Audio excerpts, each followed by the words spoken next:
Hey, what's going on, Trojan family? Welcome to the Salute to Troy podcast here on the LAFB network. We are Los Angeles Sports. Here is your daily USC Trojans show. It's game week. Finally, Madman, we made it. Long off season.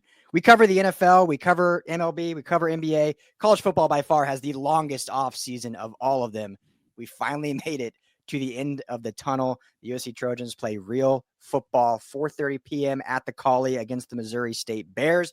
We're going to preview the game a little bit. Plus, the official depth chart, dropped last night in the midnight hour. Late confines of the darkness, it dropped, and break down some surprises there. But first and foremost, Madman, how you doing today on this beautiful, kind of overcast Thursday?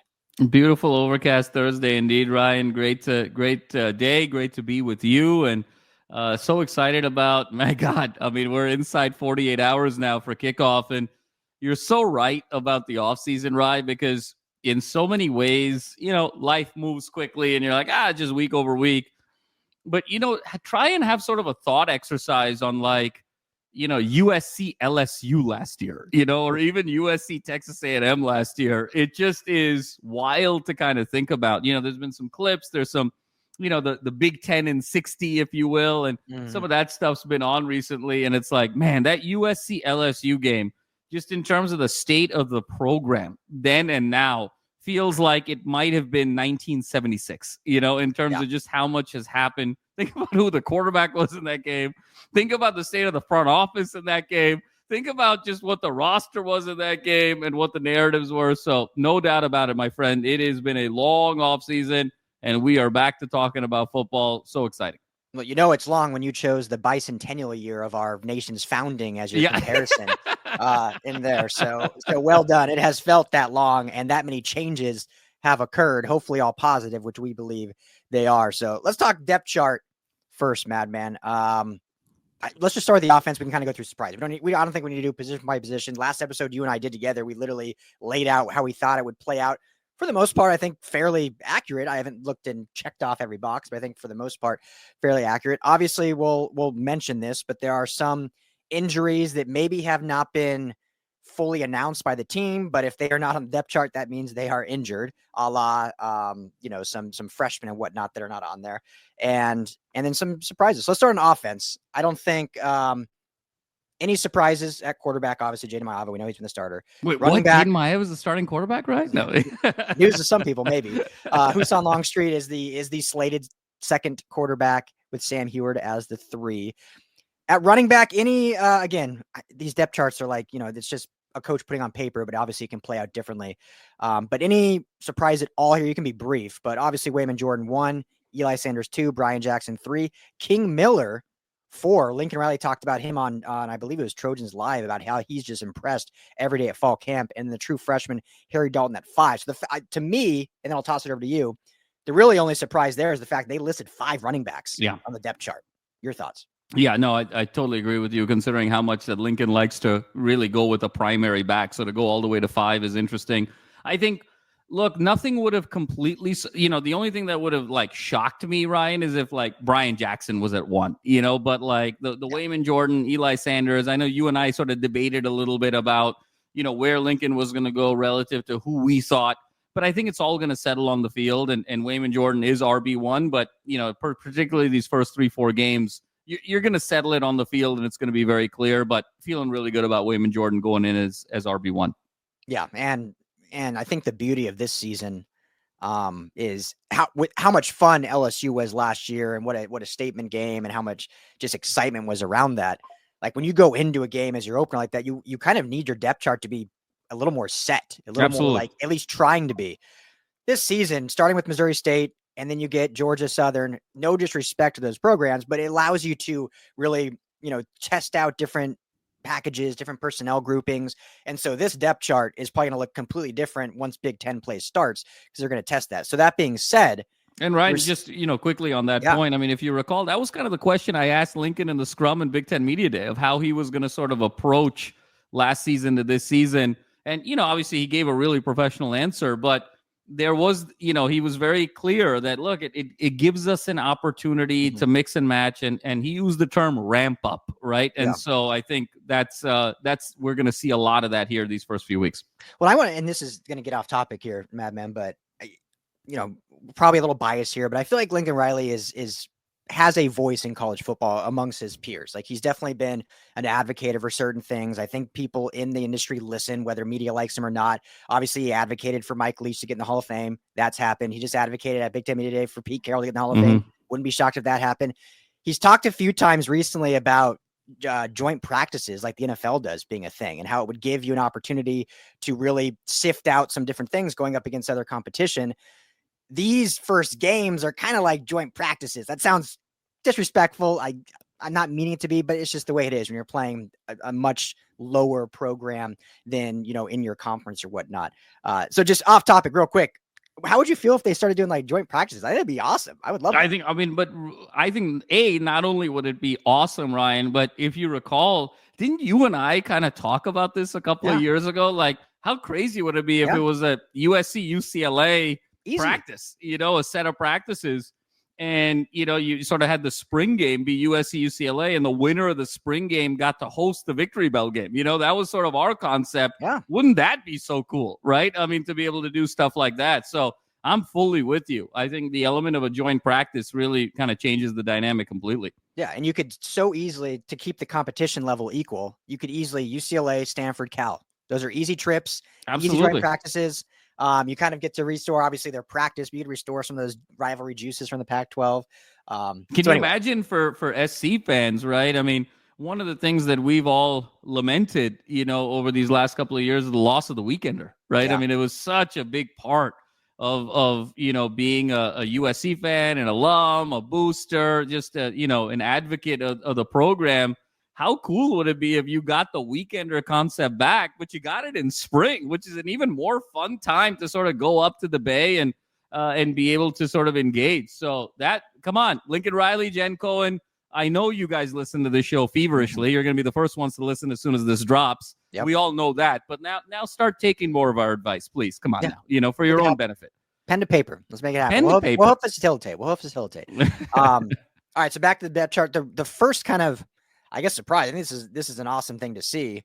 Wide receiver position, no surprise. Jacoby Lane, Mekhi Lemon, your top two. But the freshman, Tanuk Hines, listed as wide receiver 3 on the depth chart. Your thoughts, Madman, on the freshman ahead of some of the guys? Yeah, I mean, and Ryan, you and I had a pretty robust discussion last week on the wide receiver room. And I know, we were sort of going back and forth on what's really the role of wide receiver 3 when you've got 2 established guys. Are you trying to get the 3 best on the field? Is it a compliment, to those first 2 guys? There was sort of a presumed thought process of 3, 4, and 5 that Lincoln Riley kind of blew up here. We knew Tanuk Hines was catching people's attention in practice. Lincoln Riley said it as much. Others were saying it. But to make that jump to wide receiver 3, very exciting. I think, Ryan, there's a couple of things here. One is, I think this also has a lot to do with Jaden Maeva's style of play. Because when you think about, Mekhi Lemon, Jacoby Lane, obviously they're threats on all over the field. And, Lemon is so great after the catch. Lane has such an incredible catch radius. We can go on and on. We can go on for days about them. But I don't know if either one of those guys is a true burner. When you talk about go route and being able to really stretch the field vertically on some pure deep balls. And how much Maeva likes that as part of his game. And you saw it evolve over the 4 starts last year. Hines gives you that, at 6 feet, 195. I mean, the track star, Ryan, he's 100 meter, 10.35 100 meter. I think he's 21.7 200 meter. I mean, so, he was a 247. He was on the all freaks list in 2025. So, Hines gives you that just burner element. And I think that's really the most attractive piece here to sort of start, number one.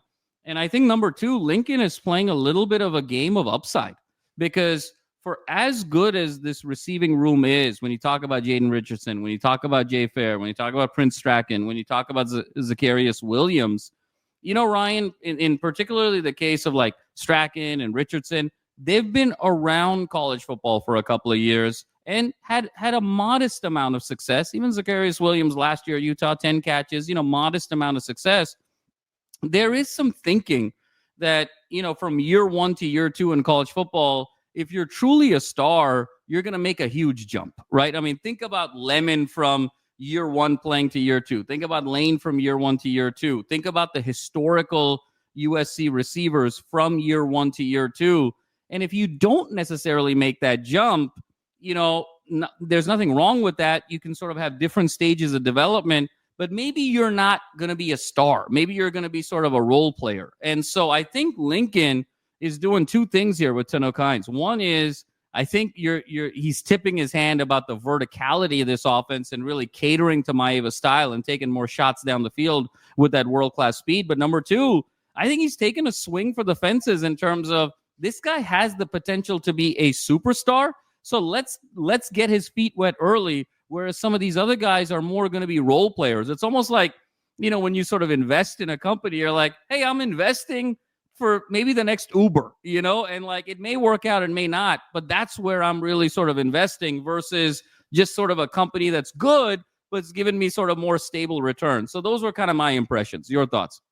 Yeah, don't have too much more to add on that. I think you said it all well there. I think it just shows the confidence they have in him. Obviously, you mentioned the elite speed, so that really complements the game of Lane and Mackay, just bringing a different element to, the passing sets and the different passing formations they can run out there. So when you're able to stretch a defense, it allows you as a play caller to do so much more, whether it even be from the run game or with your tight end. When you're able to kind of stretch and keep those safeties back deep, it just opens things up in the middle for guys like Mackay to eat over the middle, or Lake McCree from the tight end position. So I think that the speed has really shown him taking that next step. I think the fact that he's learned the playbook as quickly as he has, and obviously the connections he's had with not just his receiving room, but with Jaden Maeva as well has spoke highly. So my only, I don't want to say anything negative here, but I was a little surprised that, and again, these depth charts I don't think it means a whole lot whether who's 2 and 3, but DJ Jordan coming in third, even beneath Jaden Richardson, you'd hope to see him start making that leap up.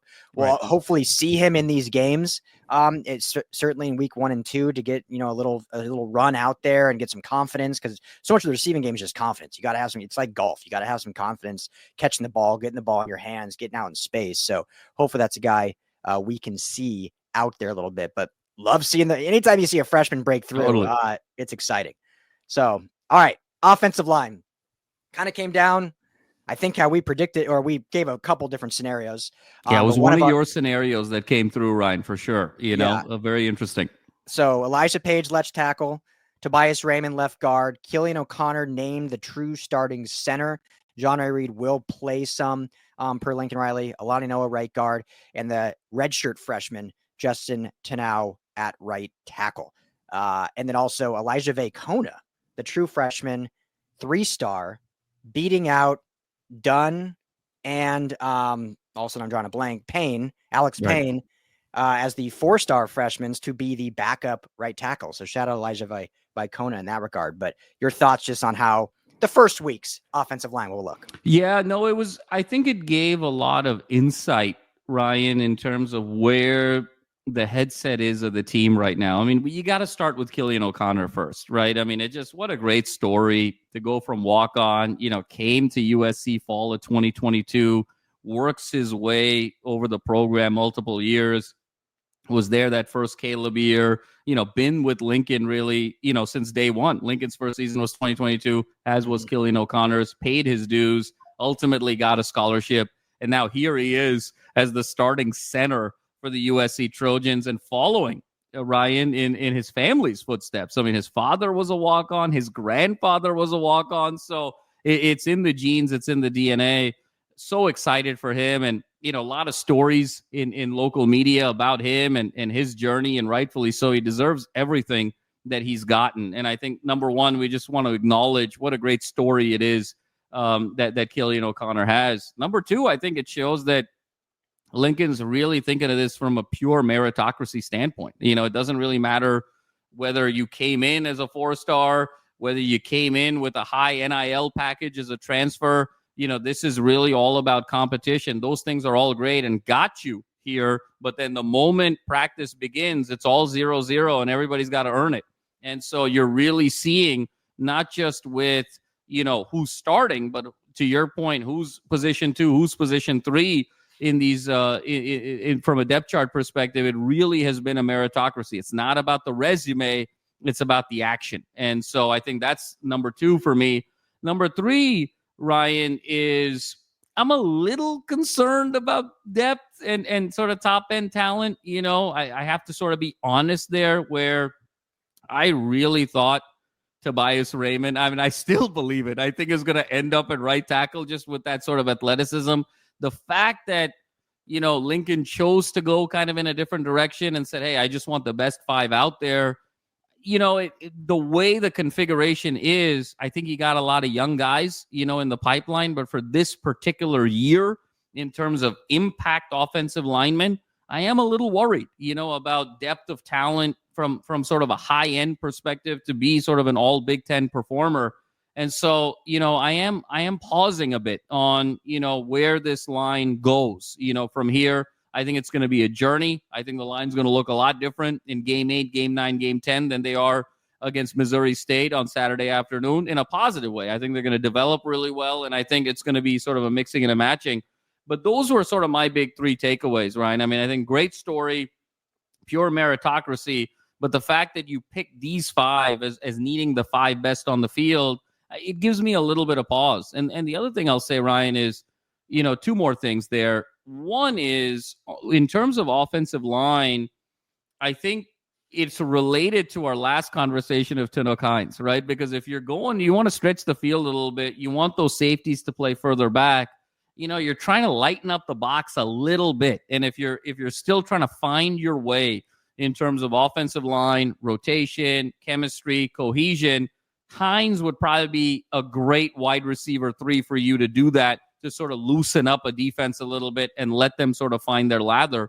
The second thing is, I'm reminded of what Chad Bowden said, Ryan, is that we're going to major in high school recruiting and we're going to minor in the transfer portal. And we're sort of seeing that across all of these position groups, right? Like, Jean-Ray Reed is not starting. The Jaden Richardsons of the world are not starting. On the defensive side of the ball, whether it's Jamal Jarrett, whether it's Keyshawn Silver, they're not starting. And so, you brought in a lot of transfers, but not a lot of them made it in some of these head-to-head competitions where it was transfer versus, quote unquote, a more homegrown guy. And so they're practicing what they're preaching here. They really want to emphasize the development from day 0 and really use the transfer portal, it seems like, to be those rotational pieces, really good backups. So it's a true minor. So a lot there, but those were sort of my impressions. Yeah, if you're looking towards the future, the idea that this first depth chart definitely gives you positive feedback in terms of development and guys that they have developed and grown, even just as redshirt freshmen. So the only thing I'll add on the offensive line that would be my question that we'll never know the answer to, or maybe we will see it on the field eventually. But my question would be, was the battle at right tackle between Justin Tanow and Tobias Raymond close enough where they felt, hey, either one can play there, but Tobias Raymond is starting. Like, he's that good. We're going to start him. We feel really good about Justin Tanow. If that's the case, then I feel great about the offensive line. If the other side of it was the gap at left guard was so vast that they needed Raymond to play there and they were going to be okay with whatever Tanow could give them, that's where we can see issues when we get to Big Ten play. We won't see it on Saturday. We probably won't see it next week either. We may not even see it against Purdue, but that's where down the stretch we'll see. Luckily, they have those games to kind of sort it out and get a feel for it. But that will be the true question. It's such a great point, Ryan. It's such a great point, because are you looking at it from an abundance standpoint, or is it a deficit mindset? Are you thinking about it as +1 or -1, right? Because to your point, like, did Tanow and Raymond, was that competition, both those guys so athletic and so versatile that you now have the luxury to go your 5 best and mix and match almost like an all-star game? Or did you not feel great? Banuelos was doing a great job there at left guard, really moving the needle, but did you not feel good enough where then you had to say, okay, I got to move this stalwart. I'd rather have Tanow at right tackle than having Banuelos at left guard, for instance. Like if I had to sort of soften the deficiency, where can I minimize the softening of that deficiency? So I think that's going to be sort of the interesting element, Ryan, to your point. And look, I think there's a devil's advocate here as well that's important to recognize. As much as we love the Killian O'Connor story, and we're such fans, it does give you a little bit, a slight amount of anxiety that now a walk-on is now the starting center for USC in a year when they went and got a sort of a presumably decorated center in the transfer portal. And so even from sort of like an investment standpoint, Genre Reed wasn't cheap, could that then have been used for something else, on another element of the offensive line or another area of deficiency? So that, I think, is going to be the predominant storyline, Ryan, particularly over these first 6 games, because I think the first 4 games, I think that you're going to be in a situation, maybe the 4th game, Michigan State will start being a little bit of a test, but these first 3 games, you're not going to see it. And then you're going to balance it out with those next 3 games and these first 3 games of how it all shakes out. Yeah, so got some time to kind of see at least what we're working with and go from there. Tight end, we can move fairly quickly. Lake McCree, obviously, as tight end 1. Walker Lyons gets to 2. Carson Tabarachi comes in at 3. We know Joey Olson is still kind of battling injury. Little surprising maybe that Walter Matthews couldn't crack the top 3 depth chart. We can be quick, but any thoughts on that, Madman? Yeah, a little bit on the bottom end there, to your point. But McCree and Lyons 1-2, they're going to get the bulk of the reps. Something would have to go really wrong, God forbid, from an injury standpoint for that not to be the case. So that was a pretty clear cut one at the top. Yep. Yeah, I think so. So we'll see both guys, I think, quite a bit throughout the season. All right, moving over to defense, and this is where it gets kind of fun. And there's some injuries on defense, not outside of Prophet Brown, from what we know, nothing serious that we have heard. Creeped out last night that Alex Graham, the kind of freshman phenom, that he may be a little banged up. He is actually left off the depth chart, leading that to kind of confirm that he is banged up. We'll hear from Lincoln Riley tomorrow, and I'm sure he'll confirm whether his game status is or not, but I'm guessing he's not going to play if he's not even on the opening depth chart, but don't quote me on that. We'll have more information tomorrow. But let's start on the defensive line, Madman, and I wouldn't say surprising. Let's start on the inside, right? I don't know if I'd say surprising, but I think just shows you the maturation and development of Devin Tompkins.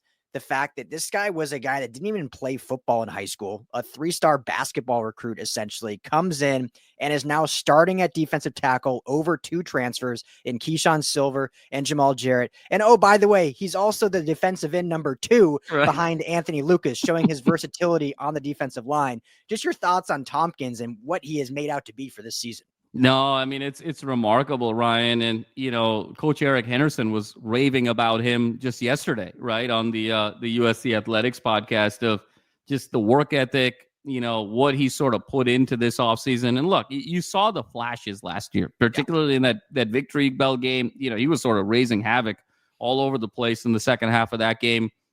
And just, I think, again, the versatility speaks volumes that, you're sort of he's the preeminent interior defensive lineman right now. And I think the going in position, maybe in March, maybe in April, was like, it's going to be Jarrett and Silver. They're the ones getting all the headlines.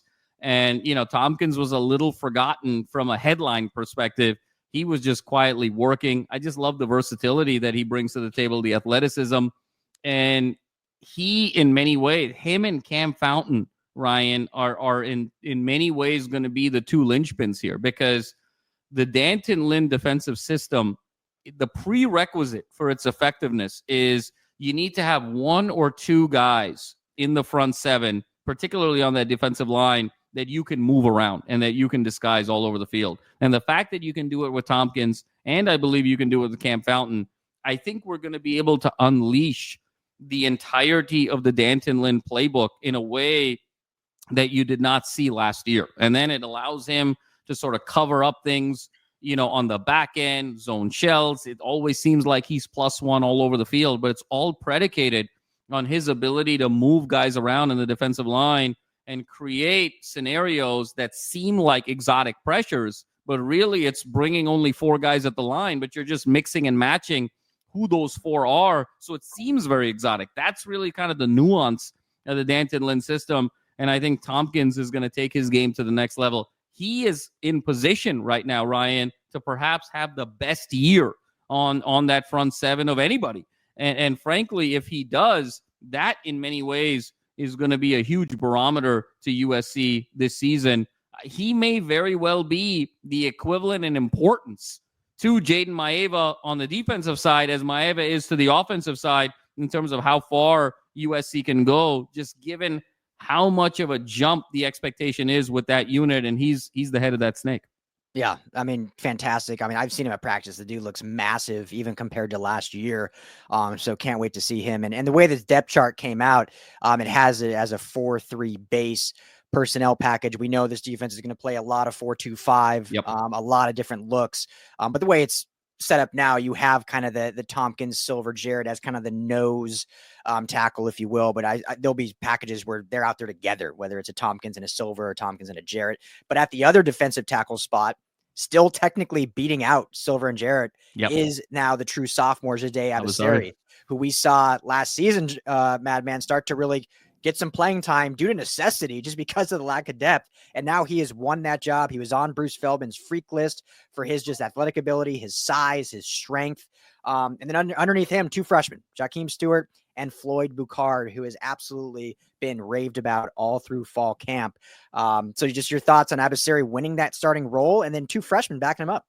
No, Ryan. I mean, again, it just goes to show that the emphasis really is on development and having these homegrown guys. And I think Abasari, Ryan, me and Coach were talking about him for, better part of 15, 16 months, even when he was recruited, saying, man, there's something special about this kid just in terms of frame and the tools. Man, he's made a huge jump physically. Like the Abasari, what he looks like today and what he's looked like the last few weeks to what he looked 12 months ago today. I mean, the guy looks like a different dude. And again, I think he's long. I think he's physical. And the fact that I think there's also an element of compliment here. I think the fact that he can complement Tompkins so well, because that's the other thing. When you have a really versatile interior defensive lineman, the only way you can sort of complement that most effectively is to have another versatile interior defensive lineman. Sometimes these specialists, when they're paired with super versatile guys, it doesn't always work. And sometimes it's suboptimal from sort of a spacing standpoint. And when you start doing more exotic things from an offensive line perspective, in terms of pulling guards, having more counters, doing delays, misdirections, you often find, the interior of that line getting kind of engulfed by each other. But when you have two really versatile players, I think it's going to pay huge, huge dividends, and really excited for Abasari. I know, we're all waiting on what Jakeem is going to do. He's going to work his way in. I know he's a little banged up, Ryan, minor. There's some, walking boot here the last couple of days or so. Nothing major. I think we're going to see a ton of Jakeem, but it also gives you a ton of excitement between Jakeem and Floyd of what the future looks like here of USC, and is this truly the beginning? Or is this in many ways the 2002 USC of that Wild Bunch 2 that sort of got SC back on the map, and then that opened the floodgates in terms of this really being a team that was incredibly elite at the trenches, starting to feel a little bit like that, particularly with that 1-2-3 combination.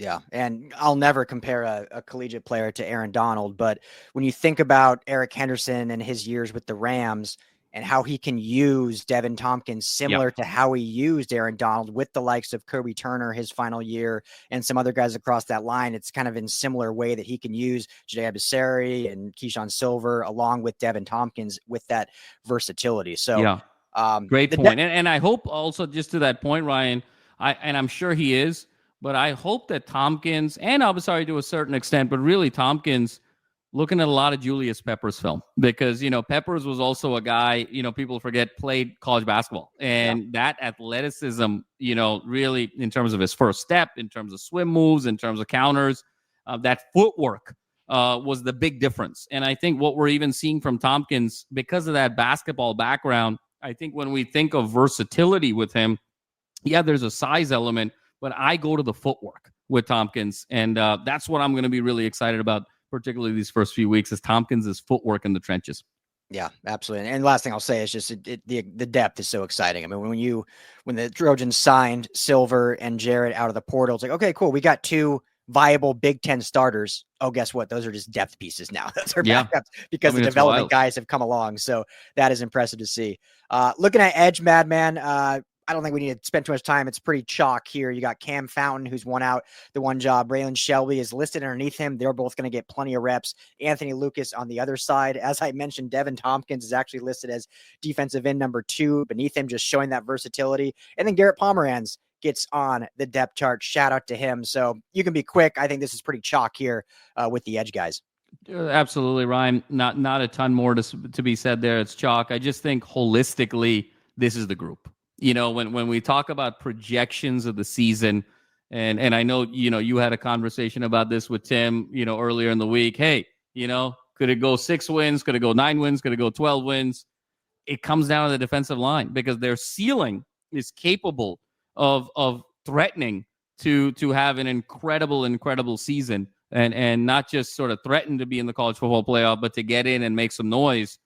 It comes down to this group. And I think how they gel, how healthy they stay, and how cohesive they remain is going to be the thing we're all looking for, because this is where the upside truly exists. It's this defensive line feels like a defensive line in the Pete Carroll era. It's a defensive line that's starting to not just feel like a credible Big Ten defensive line, but a defensive line that can win the Big Ten conference. Yeah, completely agree. And I think that's what has a lot of people excited and what they should be excited about. So obviously got to get more than 4.5 sacks or whatever they got last year. Yeah. And they should be able to really get that on Saturday. In the first game, exactly. They might beat 4.5 in the first game. Yeah, they should. They really should. So, all right, moving on down here. So as I mentioned, went with a 4-3 base for the depth chart here. And so they go Will linebacker, Sam linebacker, and Mike linebacker. Again, I don't think any surprises here. I think it was more so that they listed 3 starting backers. Yeah. Desmond Stevens, no surprise. Eric Gentry as the Sam, no surprise. The transfer from Penn State, Tamir Robinson, listed as the starting Will, or the first and only of the depth chart, Elijah Newby. Remember, Newby started off as a backer, got moved to the edge room, back to backer. They love his versatility. Rob Ryan spoke high on him. And then Beavers listed as a backup at multiple spots, and he will get some play too. So again, we can be quick, but mainly just your thoughts on Robinson and Newby actually probably getting a lot of play within 3 backer sets. Yeah, no, I think that surprised me more that you saw Tamar and Newby kind of jump Beavers. There was sort of a perception going into spring that this could be really a moment for Beavers to sort of, separate and really kind of threaten even to be a starter. That doesn't seem to be the case, but they're going to play a lot. And I just like a 5-man rotation there, and so linebacker depth was a concern of mine, for most of the offseason. But, they've addressed it nicely with bringing Newby to that linebacker room, obviously getting the transfer for Penn State. But let's see how it all plays out because, again, Gentry's health, Stevens' health is going to be critical here. Yep. And the freshman, I always say his last name wrong, but Matai Tagoia also listed as the 3rd Sam. All right. Secondary now. Again, I mentioned some injuries here. Obviously, Prophet Brown, who's going to miss a good extension of the season, who would probably be your starting nickel, not listed. I mean, no nickel listed. They just do 2 cornerbacks, 2 safeties since they go to 3 backers. And Alex, the true freshman who's shined in camp, not listed, kind of leading us to believe the injury is maybe, I don't want to say serious, but might hold him out this week 1 because he would certainly be on here, we like to think. But you look at your starting cornerbacks, DJ Harvey, the transfer from San Jose State, and DeCarlos Nicholson coming in as your 2 starting corners, with Braylon Conley as 2 and Marcellus Williams as the 2 on the other side. Your thoughts here on kind of your 4-man corner rotation? Yeah, it's sort of what I expected, Ryan. I mean, I think if anything sort of surprised me, it was that they didn't go 4-2-5 in the depth chart, because I think if they did, I probably would have Marcellus Williams as my nickel, in that sort of configuration. So no surprise there. I think Nicholson, because of the veteran experience, you need some stability in that room. And then obviously, DJ Harvey on the other side that we're both so high on. So pretty chalk there, to be honest with you. Yeah. And for anyone wondering, Chasen Johnson, who he's been battling an injury as well. We don't know the exact extent of it. Doesn't seem to be like season serious, but that would be the reason he is not listed as well. So him and Alex Gran will certainly be in the fold for that cornerback room, but I think are both kind of battling injuries heading into week 1. Which is why they were not on there. And hey, you'd like to see Kevin Longstreet listed as a 3 on both of those. So obviously he's the brother of Husan and transferred from Texas A&M. And so he's actually made the depth chart as coming over here as the transfers. So it's going to be really interesting though, Ryan, when Chasen Johnson comes back, because, presumably he's going to get one of those spots, and so the Johnson Harvey battle, is it Nicholson, is going to battle there as well. Marcellus Williams, it really feels like, there's 4+ guys there, particularly with some of the younger guys for 3 spots, and so that battle I think is gonna extend. That's one of those battles that an offensive line feels like it's a more extended battle over the course of this season. Yeah. And finally, wrapping up with the safeties, again, zero surprise here. Kamari Ramsey and Bishop Fitzgerald, your 2 starters, with Christian Pierce and Kennedy Urlacher as your backups. All 4 will play. Most likely Ramsey will be the one taken off the field the least, but Pierce and Urlacher will definitely get a lot of run out there with Fitzgerald. So I don't know if there's anything you want to add finally about the safeties. I think we knew it'll be Ramsey and Fitzgerald, a lot of stability there, but, excited to see Urlacher, frankly, in particular, and see what he's sort of capable of. We've heard sort of murmurs and whispers over the years, and excited to sort of see him finally in action. But again, all of them getting a chance to play will be really exciting. Yeah, absolutely. So there you have it. There's the first official depth chart as the USC Trojans take on Missouri State this Saturday. We can be kind of brief because it kind of intertwines the preview there of what we're hoping to see from some of the guys, how many different rotations and player personnel packages. But first time matchup with Missouri State, USC keeps their streak alive as the only program to not play an FCS school, as Missouri State was an FCS school, but as of July of this year is now in Conference USA, moves up to the FBS ranks. So they remain the only program who has only played FBS programs. This should be a walkover. They're a 35-point favorite. The hope would be we see Husan Longstreet in the second half. Give me a couple things you're maybe looking for in this game. Yeah, Ryan. I mean, I'm looking for this to be sort of a clean sheet game for Maeva from an interception standpoint, and expect him to play 2.5 quarters. If it's any more than that, that would be a concern. So Maeva kind of being crisp with, completion percentage, no interceptions, play 2.5 quarters. I would expect to see Jordan, Sanders, and Jackson each get 10+ carries in this game. That's sort of a number. 8 to 10 for all 3 of them is sort of a number in my mind. And then I'd love to see, 8+ different receivers be able to make catches in this game. And then defensively, just a ton of rotations, a ton of variety, and the ability to have a really robust conversation around, which combination of front 7 and secondary or front 6 and secondary, depending on configuration, really worked well. And also not necessarily sort of over-rotating. This is sort of an inferior competition. But the mentality, do you come into this game, and you pounce 21-0 at the end of 1, 42-0, 42-7 at halftime, and then you're sort of working your way in? Or did you have to sort of ramp up to be able to create some separation? So I'm really looking at this being kind of first half, 6 for 6, 6 for 7 on drives, and really looking for those things in particular. Yeah. To add to that, obviously the offensive line we talked about, what's their push look like? What's their continuity look like? Obviously the big thing with offensive line is continuity across all 5 positions.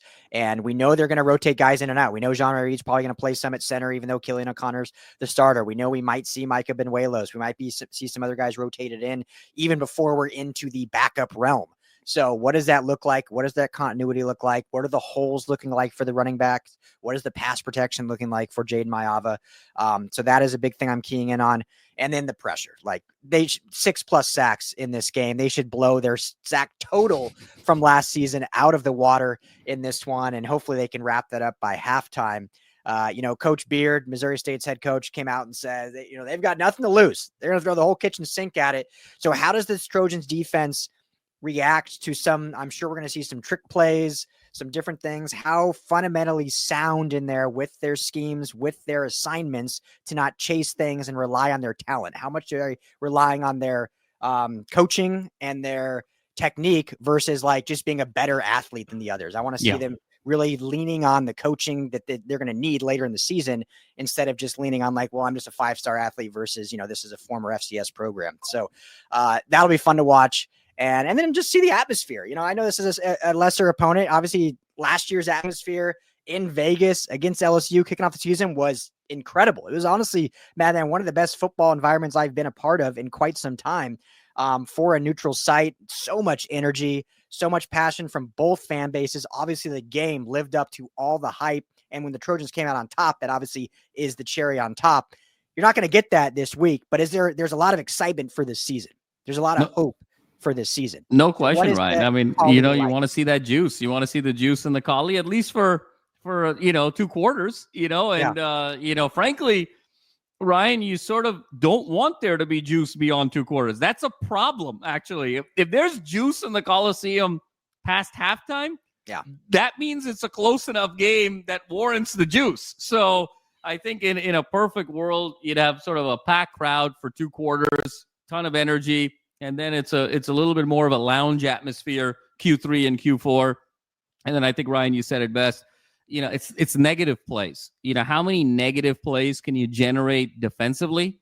And how many negative plays are you going to prevent offensively? I think that, to me, is going to be really critical to see, because if you have sort of an inordinate number of runs that maybe are either negative or 1 or 2 yards, that's going to be a little bit of an indicator that this offensive line still has a lot of work to do, particularly, if you see, Maeva get sacked maybe more than once, that's also going to be a little bit of a red flag, a little bit of a, as the competition ramps up. And then to your point, Ryan, the ability to generate those negative plays defensively. So I think that's what I'm going to really be looking for, in addition to kind of overall flow of the game. How many negative plays can you generate defensively? And how many negative plays can you prevent offensively? Yeah. And hey, a 4:30 kick time. So by 6:30, everyone can be in LA, enjoying the sunset, relaxing, having Students a good time. Are back on the row, kind of pre-gaming, getting ready for a big night, of hopping on the row. And so that's it. If there's too much juice, Ryan, in the Coliseum at 6:45, 7:15, that's no bueno. Okay. So that's what you want. You want it to be a Vegas club in the first half, and then you want it to be a really relaxed lounge in the second half. That's what I'm looking for. Yep, absolutely. So there you have it. Last thing I'll add is, do you want to see the return game a little bit? Do we see Zacharias Williams in the punt return, or is it going to be Makai Lemon all game? And then on kick return, is it going to be Wayman Jordan? Is it going to be Eli Sanders? Who do we see in the kick return game? And is that testing things out, or are those going to be the guys moving forward for the season? So it always feels pointless, but why not? Give me a score prediction. What do you got? 35-point favorites. Yeah, Ryan, I think this is going to feel a lot like, if you recall, kind of Rice when SC played in Caleb's first game with SC. I think it's going to be that kind of a game. I'm going to go 59-10. 59-10. All right. Love that. I'm going to go, I just think this defense is going to have a ton of juice. This Missouri State offense does have some fun to it. Jacob Clark, their quarterback, threw for over 3,800 yards last year. Their top rusher, Jacardia Wright, rushed for almost 900 yards. They do got some playmakers. But I just think your first opponent, you've been battling all camp. You can let that emotion out. I think the Trojans get a shutout in this one. I'm going to say 42-0. Okay. Shutout. 42-0. Love that. No field goals and no points for the other side. I love it. Fantastic. We'll see. Either way, I'd be happy with both 49-10 or 59-10 or 42-0. That's a good day. That's what needs to happen. We don't need any of this like 27-21 or no. 35-21. Frankly, Ryan, I'll be honest with you. Even if it was like a 45-21 kind of game, or 45-20, 45-24, that's no good either. So I think we wanted real dominance here in game one. Yeah, absolutely. And then we get the Clay Helton the next week, which we'll talk all about next week. Don't tease it, Ryan. Don't tease it. For hanging out Everyone enjoy the game. We'll see you all out there at the Coliseum. This is the Salute Detroit podcast here on the LAFB Network. That's the Madman. I'm Ryan Dyrud. As always, fight on.